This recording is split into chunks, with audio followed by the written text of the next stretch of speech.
always think of cheese as being, well, cheesy. But what if there was some magical way to make it crunchy, crispy, even puffy? Oh, wait, there is. You know I'm talking about the cheese puff. That ultra-light and super cheesy snack known for its classic crunch and accompanying orange fingerprints. I don't know when the cheese puff was created. I just know when the best cheese puff was created.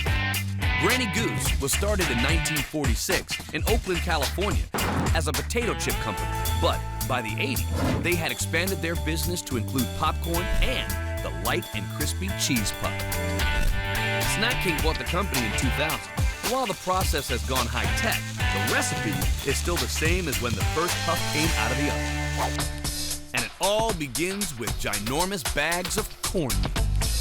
It's dried corn that we have ground to a mixture that we bring in the 2,000-pound totes and place them into our silos, where the computer controls everything through the process from there. A series of cranes and lifts wrestle these 2,000-pound bags of cornmeal into place. Then, gravity, along with technology, does the work to empty them into the silo. And we can monitor it all right from a centralized computer screen. Once the grain's in the silos, the cornmeal is blown through pipes down to a hopper where it's weighed and portioned out. Even moisture levels can be monitored and controlled. At that stage, cornmeal has about 10% moisture. We need to bring the moisture up to between 15 and 20%. We add moisture to the corn so we can control the texture and the density of the product. To do that, just the right amount of water must be added to the mix. A giant spinning drill inside these pipes keep it all moving until it reaches the extruder. The extruder head heats up to about 280 degrees. Inside the extruder is a screw. As the screw turns, it creates friction. That friction creates heat, and it turns the corn almost into a liquid. That's an intense 300 pounds per square inch of pressure, pushing the liquid corn through the extruder until it exits through a die. The die is basically a knife pre-programmed to cut and shape the corn.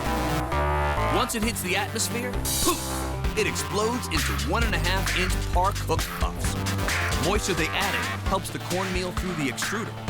No one likes soggy corn puffs, so now we have to crisp these babies up. You need to take that moisture out of the puff. And to do that, we run it through an oven. The oven is a multi-pass oven. And it's vertical, 12 feet tall. For the perfect crunch, the puffs bake at 350 degrees as they rotate through.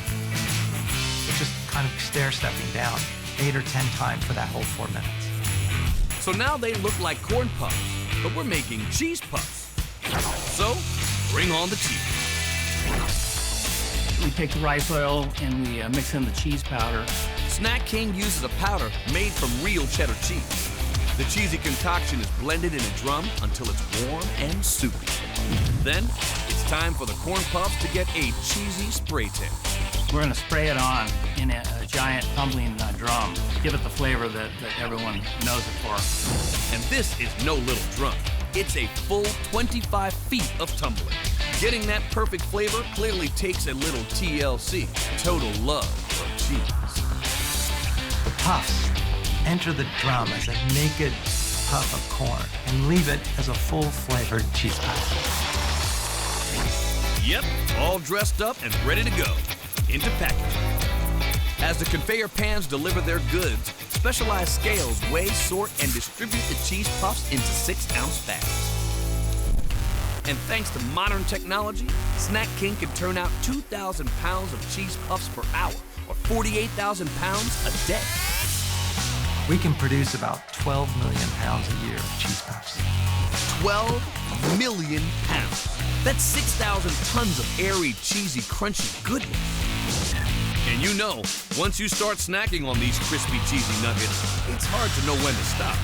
If you don't have enough cheese on your fingertips to lick the cheese off, you haven't had enough cheese.